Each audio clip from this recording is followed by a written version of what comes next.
location. I mean, I'm technically still in my studio, but I'm actually just pulled back a little bit, and yeah, I'm filming a Q&A video. So I asked for questions on my Instagram the other day, and there were so many great ones, and I wanted to save some for this video. So I'm just going to try to avoid weird lighting and answer questions, and I guess more importantly, in the meantime, I'm going to be priming my wood panels. So the first question I'm actually going to get to is, why do I prime canvases? Why do I pick the colors I do? Why do I prime on wood, etc., etc.? So I'm just going to hop into it. I'm going to answer all kinds of questions, but I'm going to start with that one, and that way if you're only interested in why the heck I prime the way I do, you can watch for 5 minutes and then click out and you have your answer. And if you want to stick around and have me answer all kinds of other art related mostly questions, then you can stick around and watch that. So thanks for being here. Okay, so why do I prime with orange? Why do I prime canvases? What's the need? What is priming?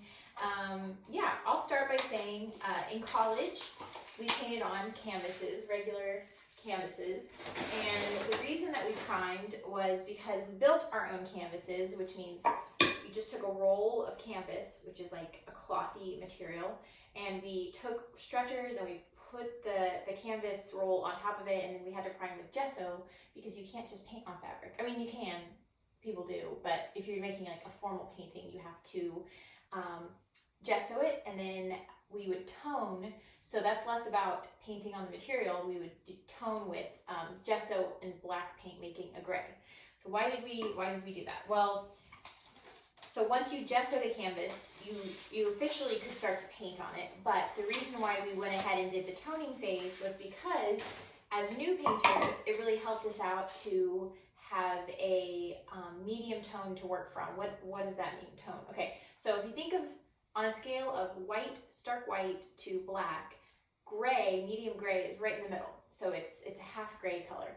And the reason we did that is because if you went in with just white, you already have the highest level of values. You're only adding colors that are going to pull down the value. You can't go up. You're already maxed out, right? You're at white.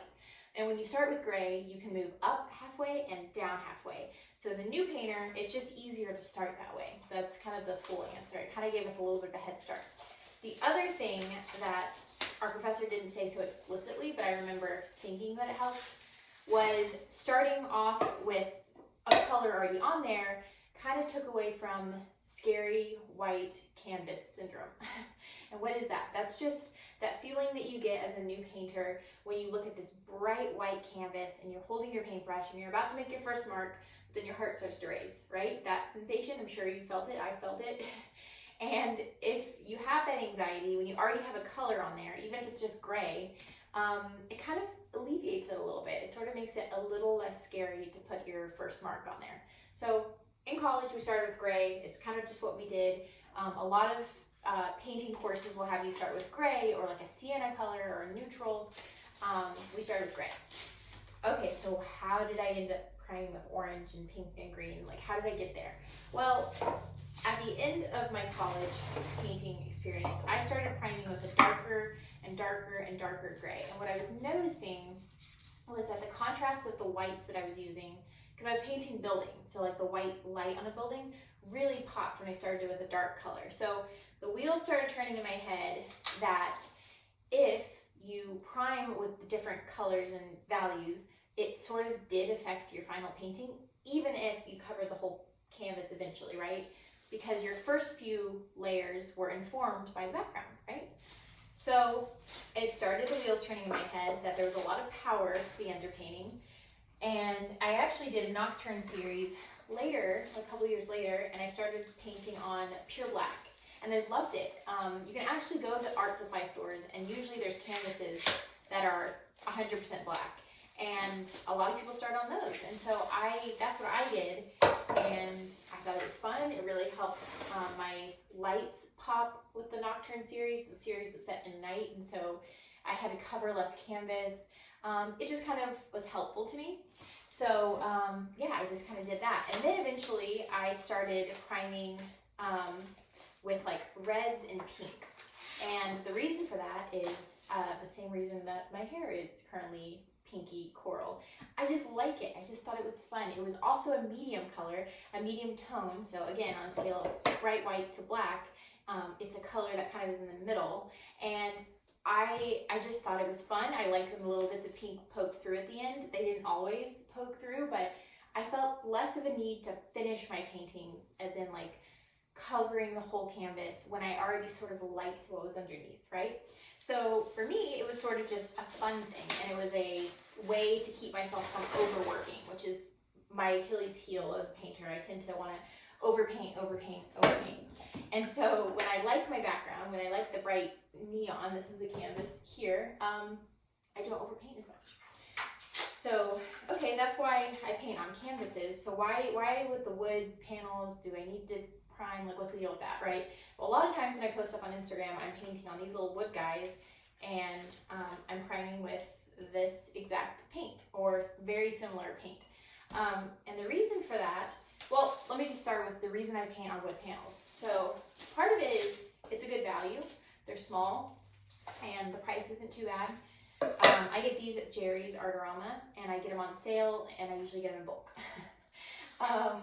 And the other thing is it's more of a practical thing. When I first started painting and sending my paintings across the country, I was painting on small canvases because the small ones were all I could sell online. And they kept getting holes poked in them.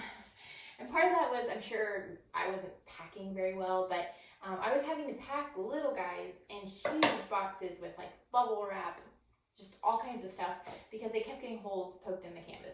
So I brainstormed and I was like, I need something sturdier. And wood panels, I was perusing the aisles of Jerry's, and it just kind of made sense. So I started I started painting on wood panels. Do you need to prime? I've painted on them before without having to prime. Usually if you just dust them off, you can paint on them. Sometimes they're dusty, sometimes they're not. Just kind of depends on the batch. But this is awfully light. It's not white. It's not stark white. But again, on a scale of 1 to 10, 10 being black, 1 being white, it's like more of a 3, sometimes a 2, depending on the batch. So I wanted to bring that tone down a little bit, right? So I started putting orange on there. Why orange? Well, it was the only big paint I had. So not my Goldens and Liquitex, because if you're familiar with paint, those are very expensive. This was my cheap paint, and I didn't use a lot of orange. I mostly worked with pinks and greens and blues and whites and purples, and I just had orange left over. And it was middle toned, and it was warm, and I primed with it, and I loved it. I loved the way the orange looked when it poked through, and so I was like, you know what, this is kind of cool and it works for me. So I have primed with orange ever since. I'm not sick of it. It's, there's no magic to it. It's just, I like it. And that's really the short answer. The other thing is I like the texture of the paint. There's a lot of plastic and clear medium in this, and so it makes the paint go on really smooth. It doesn't dry brush. So it just kind of ticks all my boxes. There's not, people ask why I paint thinking that there's some magic to the orange, and orange is associated with creativity, so maybe there is. But for me, I just like it. I like the orange, I like priming, and I like how smooth it is. End of story. So I hope that's helpful. If you're just curious about what's the deal with the orange underpainting, there's your answer. I've answered every facet of that question that I can think of. But yeah, I encourage you to prime with whatever colors you think would be fun. I know painters who they prime with wallpaper, or they put newspaper or maps or different papers underneath, and that's really fun, and that can do a lot of cool things. So just be really open. Know that underpaintings, even if you mostly cover them up, it's just another way you can play. Like, it's just another aspect of play that you can incorporate into your painting practice. So yeah, try something new. If you needed a permission slip to like do something wild with your underpainting, then consider that permission slip and do something fun. So anyways, that's all I'm going to answer with the priming question today. So let me get back to the rest of the Instagram questions, and I'll answer them kind of as I paint. So yeah, let's see. Hannah asks, favorite brushes. I live in Austin and recently lost some brushes. Oh, I'm sorry. And she's about to head to Jerry's. Well, I hope this isn't too late, Hannah. This is several days after you asked that question, so I hope it's not too late. Truthfully, I'm not much of a brush snob. I am a paint snob. I think it's worth investing in high quality paints. Specifically, I use Golden and Liquitex to paint. I use these to prime, but I use Golden to paint. But I'm not nearly as like brand loyal with any other aspect of what I do. And especially not brushes. I will say I do like brights and flats. So those are brush shapes, they're not like a brand. This would be considered a bright, so it's just a square and it's very flat. So like this is a size 16 by Creative Mark. And then a flat, let's see, do I have a flat in here? A flat is just the same thing but longer. So I don't know if I have a true flat in here. Oh, I do. This is a flat. So if you can see, it's not a square, it's a rectangle, but similar because it's just a blocky shape. And I learned to paint with those. I've played around with other brushes. Every once in a while, I'll get like a wild hair and I'll buy something angular or a fan brush or just something else, right? And I don't like it. I never like it that much. I always sort of can't control the paint. I like having 100% control, and so because of that, I really like brights and flats. As for brands, you know what? I was a broke painter for a long time. I've been on Instagram 5 years, and only the last 2.5-ish of those years have I like made money from the art. So I was a broke girl for a long time. And so for me, brushes, because I was spending so much money on paint, brushes were a place I could cut cost, and I didn't notice too much of a difference. So for me, I really swear by these. They're from Michaels. They're Series 2, and it's the Royal Langnickel. I'll type it or something. Zen brushes, and it's there's silver handles. The thing is, they're not super well made, so the silver will fleck off kind of easy. And the brushes, if you don't take care of them, will get puffy and lose their shape. Also kind of easy. However, when they're new, and if you do take care of them and you don't mind the flaking, I love these brushes. I've been trying for the last year to find some that are similar, and I like these a lot. I keep finding myself reaching for these, grabbing these. I just try to take really good care of my brushes, and so I wash them every night, and I shape them, and I let them dry flat. And I really like those brushes. So they're at Michael's, not Jerry's. I would say other ones I've bought, these are from Jerry's. They're called Pro White by Creative Mark. Again, I think they're kind of the value, they're the not very expensive ones. And these work fine. I really like these. Let's see, another brand I like is the Silver White. This silver handle one with a white brush tip. These are fine. These are great. I think they're a little more expensive. I will say this kind is the Creative Mark Artist product. Again, it's a value brand, and I think these are too stiff. So I have a couple of these large, but I don't use them on anything underneath a size 12. I don't know. I don't have a lot of great brush recommendations. Try out different kinds of brushes. If there's a size you use a lot of, for me it's 10s and 12s. Maybe experiment with different brushes in that size range. It's hard to tell if you like a brush if you're using one that's really tiny or really big, outside of your comfort zone. Sorry, I don't have a great answer for that. If you're going to Michael's, the Zen, Nickel, and Lane, Nickel, whatever, are great. Let's see. I got a lot of questions about my inspiration or how I come up with stuff to paint every single day.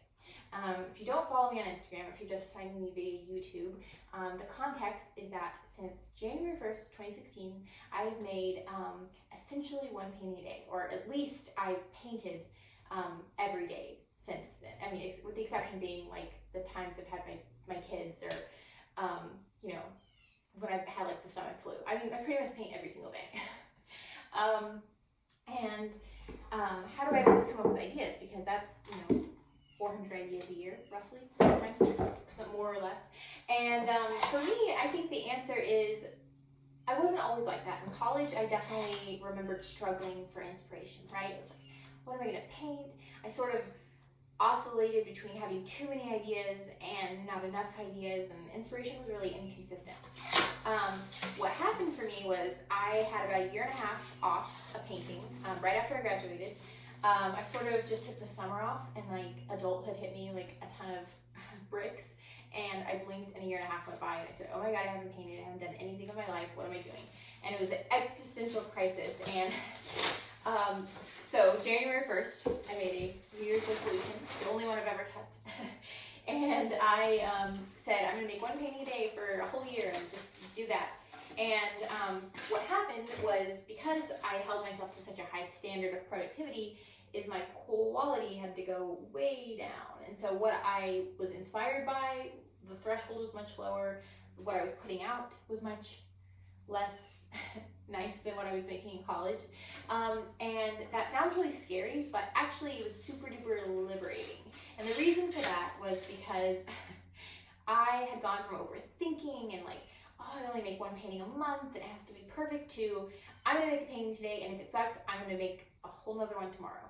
And that was really like, my shoulders relaxed. All of a sudden, this painting didn't have to be that great because I was just gonna make another one tomorrow. And yeah, so what counted as inspiration, all of a sudden, the threshold, like I said, became much lower. I could paint anything I wanted because it didn't matter, because tomorrow I was going to make something new. And so I painted all kinds of random crap. I had a prompt list, and then eventually I got bored of the prompt list and I started painting what I wanted to. So it was like some nostalgia stuff and some landscapes that I saw on my walks. It was literally just anything and everything. I didn't have a cohesive style. I didn't have a cohesive subject matter, really. I mean, I leaned a little towards landscape, but not really. And yeah, from that grew more creativity. Creativity is a muscle, and so the more you use it, the bigger it gets. And so at this point, because I painted so much, my creative inspiration muscle is huge and really robust. And so I think I'm constantly living my day thinking, ooh, that'd be a cool painting. Oh, that'd be a cool painting. Like my husband, I'm sure, like hates that phrase, because I'm always like, oh, stop, I want to take a picture of that. That'd be a cool painting. So I go on a lot of walks. I spend a ton of time on the internet. And I have a very boring domestic life. And so those are the things that filter into my work. So if you look at my work, you're going to see landscapes, you're going to see things like flora and fauna, and you're going to see portraits and stuff from online and stuff from around my house. I mean, it's just my life translated onto canvases. And so I think sometimes people overthink inspiration. And I remember specifically for me, what gave me so much trouble was this idea that I had at the tender age of 23, where I thought that I had to make this politically activated, super critical, saying something about the world art. And I still think that there's value to that. I do try to make cultural commentary with my work, even now, even the silly paintings. But I think that I was thinking too hard, that my permission to be an artist hinged on how I could make the world a better place. And I think while I still want to make the world a better place, I think it was too heavy-handed and overt for where I was at. Again, 23. I've lived and I've seen some stuff, but I had no clue how to infuse that into work. How do I bridge the gap? And so for me, it involved making some fluff paintings, some just for fun paintings. And I've slowly began, recently, to really make work that does say more and is kind of the work that I was hoping to have made when I was 23. So part of it is you have to give yourself a break, that you may not come to your easel, you may not come into your studio with a fully realized plan of what you want to make as an artist. Sometimes you have to just make art and let the plan come to you when you've made art, right? Does that make sense? What I'm inspired by is everything. Another question that I got that was in a similar vein, and I actually got a couple of them, is why memes? What's with all the memes? Okay. And so the answer is multifaceted. By and large, and mostly, almost entirely, it's because I like them, and they're fun, and they're on the internet, and the reference photo everyone gets, well, not everyone, I guess. If you're not online all the time, you probably don't get it, but, my people get it.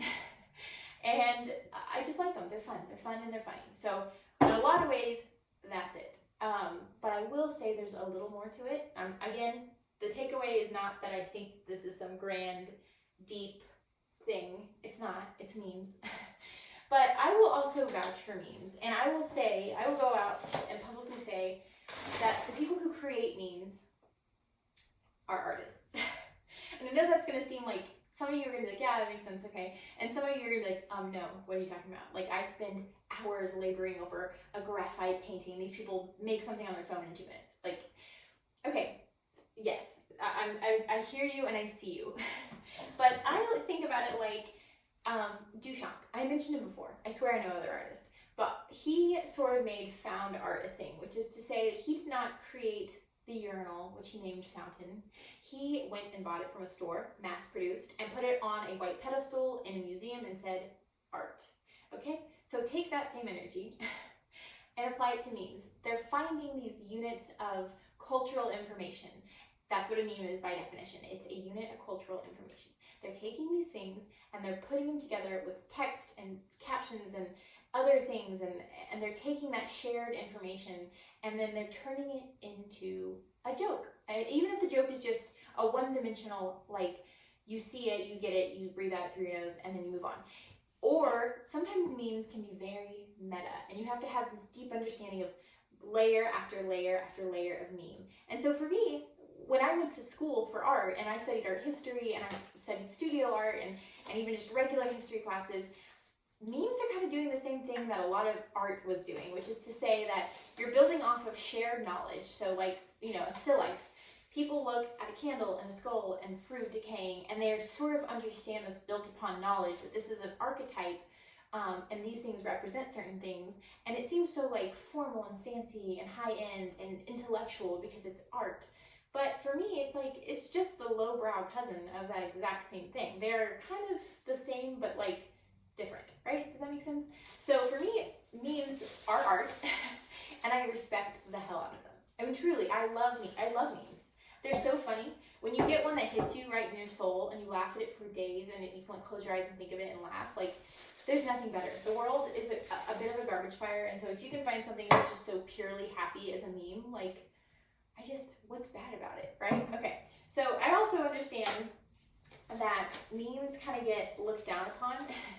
I just said that, but they sort of get this bad rap as just like garbage information or just like garbage whatever. Like, they're not real art, or they're not real anything. First of all, I disagree, but I digress. Because of my background, because of who I am, I'm always going to be adverse to things that are called lowbrow and not very worthy, or just anything like that. I sort of, my hackles go up and I get a little bit like, okay, but why? Right? So, these aren't real art. Sure, okay, state your case. And I have yet to hear a really good reason for why memes are not art. To some degree. Lowbrow, maybe, sure, okay. But I'm always going to stick up for things that feel a little bit classist, and I sort of get that vibe with art, or with memes. I feel like that's a bit controversial, and I don't know that I fully have a reason why I feel that way yet, but again, my hackles go up anytime I hear something being disregarded purely on the fact that someone who made it wasn't a person who was educated in art, right? Like 17-year-old Kyle in a basement with Dorito fingers typing on his phone, making a dank meme, and it goes viral and people love it, right? And you're gonna say that because his name's Kyle and he's in a basement and he has Dorito fingers, that his intellect that did stimulate so many people is less because he wasn't a graduate of RISD? Like, I don't know if it's, I'm just putting it out there. So yeah, that's kind of my my take on it right now. So I love memes. I'm always gonna defend a meme. And that's where I'm at with that one. So I got a lot of questions. I feel like people are a little hesitant as to why I paint so many of them, and they're just fun, and I love the little guy. Okay, anyways, I'm moving on. Let's see. Yeah, I got a lot of questions about mediums. So painting mediums. Okay. What do I use? Are there, paint noises. Are there any mediums that I like? And the short answer is I don't really use mediums. I use a little bit of water, but mostly I don't. Oh, and I do redraw lines, which is to say that I'm painting and then all of a sudden I need to go back and draw things.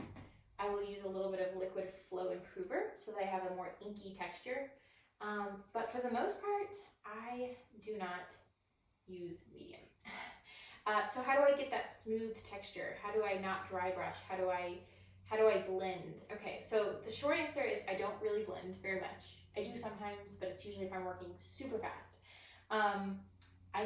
It isn't part of my process. Like I don't need to blend anything. With acrylics, I actually just layer. I layer. And that's how I create form. So I don't really need the ability to blend. How do I keep it smooth? I work very quickly. I use a little bit of water if I need to, but mostly it's just that I load up my brush with lots of paint and I work fast, which I know is like, it's gonna not be the answer people are looking for. People want acrylics to work like oils and be blendy and smooth and buttery, but they're not. They're acrylics. Let's just embrace them for what they are and just try to stop making them be like their older brother oil paint. Okay, they're different. They have different qualities. We love them for it. But yeah, I just lean into the fact that they layer. And in fact, every time I try to paint with oil, a lot of times I struggle because I really need it to dry really fast so I can go over and fix something. But I have to realize that, oh, you can't really layer on top unless you want to wait forever for it to dry.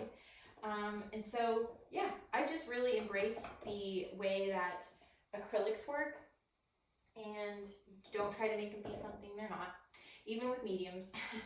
Now, some people like mediums. You can definitely get like a glazing effect with them, and some people really like that. I know a lot of painters who do, but yeah, I don't need that. I just layer. I like them nice and opaque, and I layer. So yeah, I hope that's helpful. Sorry I don't have more medium information. Let's see. Someone asked, why is it hard to draw something that's not in your style? So I'm assuming they mean that's not in their specific style. It's hard to paint something not in your style because if it's your style, it's because you've either practiced at it or you're naturally inclined to do something that way. And so when you do something that isn't your style, it's new and it's different and it's not something you're used to.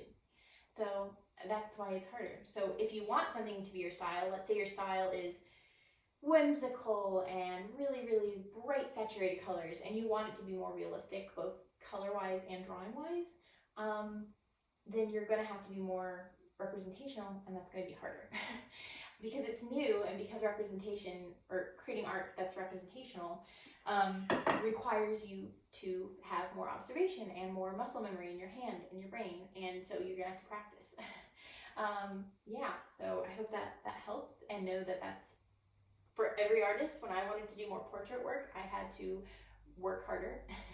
But it was worth it. So you have to decide if that new style is worth it, and if it is, then, you know, go forth and work hard. You can do it. I know you can. Let's see. Rookie mistakes. So Charlotte asked, what are some rookie mistakes people make when painting? And what do you do instead? Like, what do you recommend? Okay, so there's tons of answers to that. There's so many new painter telltale signs that I'm like, oh, you're new. But I will say one of them that comes to mind is, and I just talked about this in my online workshop, is the chalky or milky painters. So what does that mean? Okay, well, again, let me just say, if you want your stuff to look milky and chalky, if that's the style you're going for, there's nothing wrong with that. Everyone does their own thing. If you end up having a chalky or milky looking painting and you don't want that, then listen up. So typically new painters, they have a hard time navigating value and color. What is value? Value is, I said this earlier, on a scale of 1 to 10, 1 being white, 10 being black, going all the way up the scale. So if you took your painting and you took a photo of it and you put it in grayscale, which means just black and white, value is what you're left with, right? It's the how dark or how light is something. Painters have a hard time navigating color and value at the same time. It's hard to hold both, right? So you can draw your painting out and then you have to fill it in, and your brain is like, oh, this is red, but it's also light, but it's really red. How do I do that? Okay, so that's a new painter thing. And a typical thing that new painters do is they then, with that freak out mentality of like, oh, it's red, it's also light, I don't know what to do, they just add white, right? Because they're like, it's lighter, it's light red. And what happens is you do that throughout your painting and you end up with a milky, chalky painting. Okay, so what do you do? Okay, I can't help it. Like, I'm trying to make it lighter, and white is light, right? Okay, you are going to need to look at any other color you can add to that color to make it lighter. So let's say you're using something that's alizarin crimson, so dark red, and you need the part on the front of it where the light's hitting it to be lighter. Instead of just adding white to the alizarin, you can add yellow, you could add cadmium red, or you could add an orange, and it will automatically bump up the value without making it chalky. It'll make it more saturated. So that's what I would suggest. What's the short answer? Look for another color to add to make the value higher that isn't white. Can you look for any other place? Because sometimes white will be the color you need to add to it. Like for me, when I'm lightening a blue, typically white is what I go for. But when I'm adding, lifting the value of anything that's warm colored, so orange, red, yellow, I will add like a light yellow, like cadmium light or cadmium medium to it. And yeah, so that's what you do. Look for something to add to it that isn't white to bring the value up. And that's how you avoid milky looking paintings, which is a telltale new painter sign. I hope that's helpful. Let's see. How do you decide how to price your works? Okay, now we're getting into business questions. The short answer is it's a journey and I'm not an authority, and so I don't have a solid answer, right? Sorry. But I will say what I did, and then I can kind of tell you what you could do from that information. When I first started out, so I went to college for art. It was not art school, it was a private liberal arts university. I majored in fine arts and graphic design.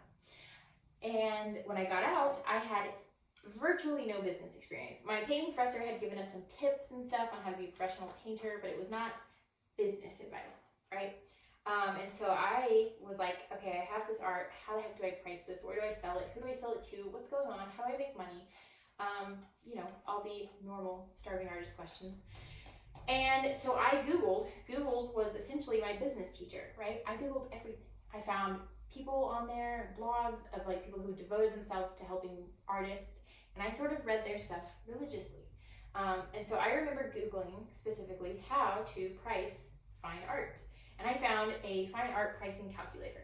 So I think you can still Google how to price fine art, and it's like one of the first two options. I will link it in the show notes. And this isn't for everyone, but this was for me because I really had no clue what I was doing. And it's had me put in years of experience, so I said like 2 or 3 years, and, or 1, it may have been 1 at the time. I don't know, depends on if you want to count college experience or not. And then it had me put in my medium, acrylic, which by the way is a bit controversial because I don't think things should be priced by medium. I think they should be priced by experience and size. Hot take. Anyways, and it had me put in the size of the canvas and some other arbitrary things, right? And all of a sudden it spit out a number, and it sort of gave me a price per square foot I should use. And I started with that, and I started on Etsy. I sold my work, just on Etsy. I didn't sell a lot of it, I sold a few pieces, but it kind of gave me a starting point. And then with commissions, I priced up by 20%. So my stuff that I made just for me, and I wanted to sell it, and then if it was a commission, I priced that 20% higher than what I had priced. Same size painting, that was just for me. And that's how I priced everything in the beginning, and I quickly learned that I was way under pricing my work. Part of that was because acrylics are valued so much lower than oils, so I feel like, at least at the time, oil pricing was pretty close to what I should have been pricing my stuff at, but because it was acrylic, it undervalued me. I didn't know what I was doing, so I just was like, okay, yeah, I guess it's less, and I just went with it. I will say that a pricing calculator is a great place to start if you really need help orienting yourself. Like if you have no clue, you've never bought fine art before, and you need to like orient, okay? That's a great place to start. I would then say, in addition to that, go find artists who are similar skill, similar amount of time painting, similar mediums, and just check out their prices. Look, go to their website, ask them through DMs. You never know. I answer all kinds of DMs. You just don't know, right? And use that information like more to give yourself pricing numbers, right? I did that later after I'd been lowballing my prices for years, and I'm glad I did. I will say the other component is a little bit of like supply and demand sort of stuff, and I'm not going to get into econ because I have no clue. I'm an artist, but I will say 2 little bits of advice that are sort of tangential, but one is don't race to the bottom. So you don't want to be the discount painter. That's not how fine art works, okay? If you're making a product and a craft and you found a way to manufacture it for cheaper, sure, race to the bottom, by all means, go for it. But painters, you're paying for someone's mind and their spirit and like, you know, woo-woo stuff, right? So you don't want to race to the bottom. So that's one little nugget of advice. The other tangential piece of advice, I don't even think I'm saying that word right, tangential, right? I don't know. Anyways, is you also have to take into account who you're selling to and what your market looks like.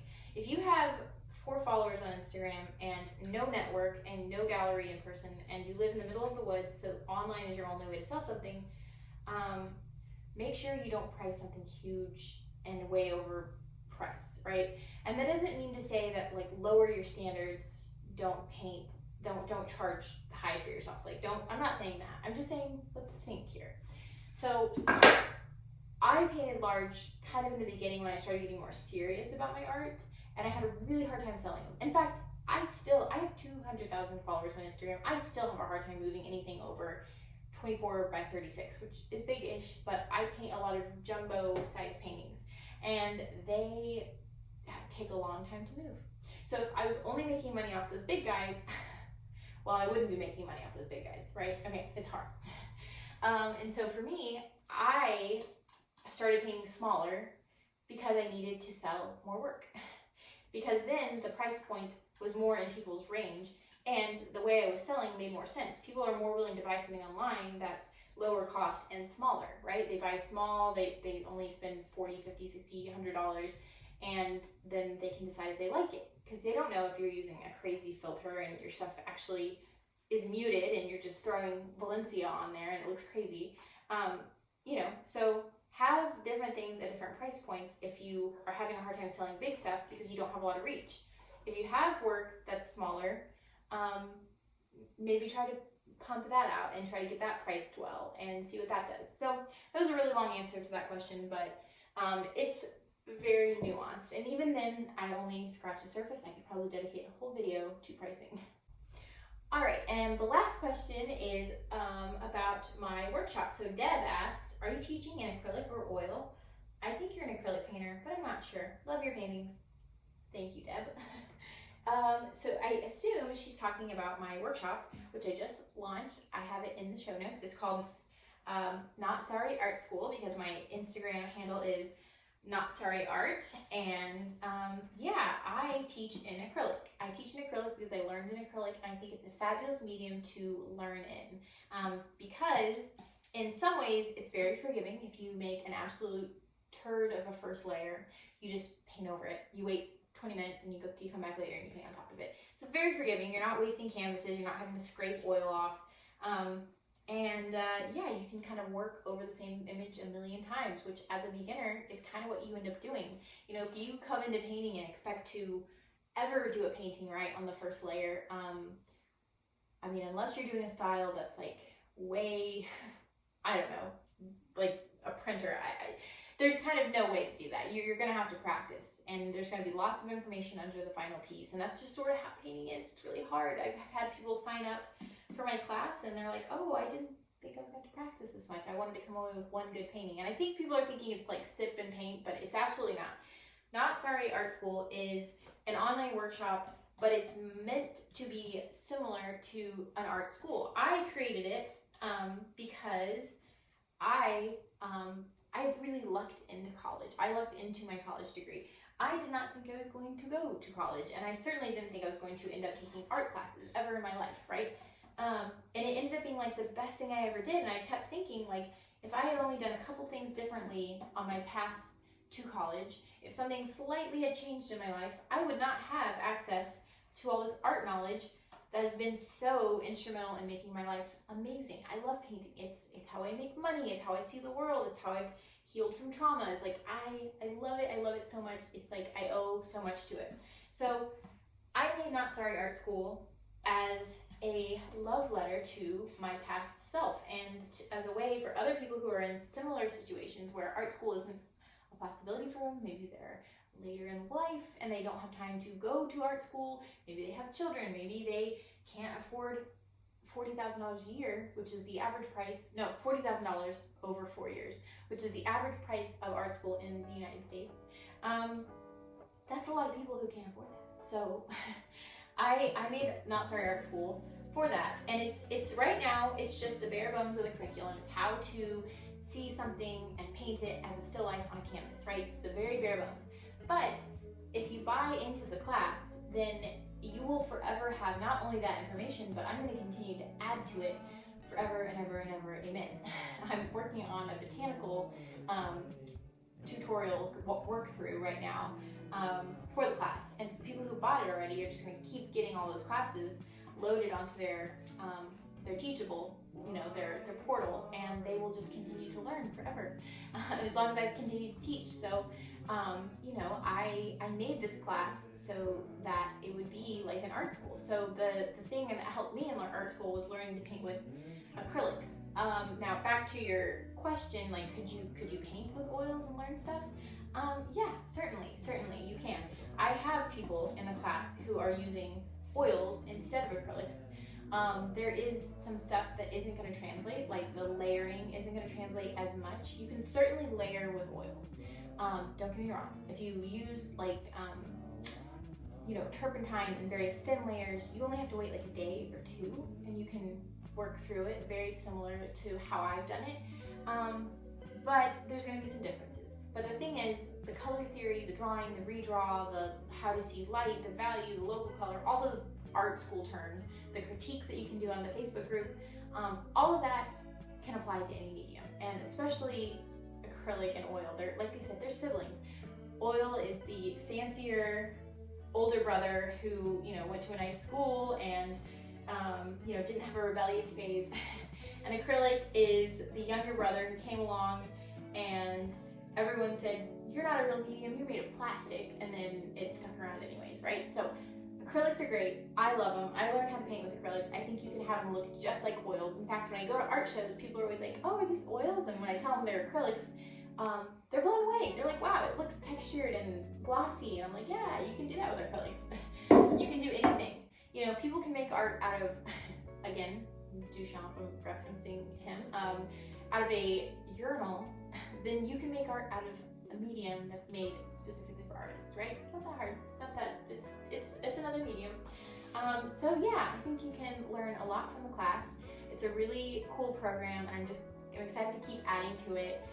So if you're curious, definitely look into it, sign up. I'm really excited. I've had a lot of recent signups, and yeah, I hope you guys like that. But I think that's all the questions I'm gonna do. I gotta keep priming. Yeah, thanks for sticking around. Thanks for watching. I hope you enjoyed this video, and I hope you learned something. So yeah, thanks for being here. Have a great rest of your day.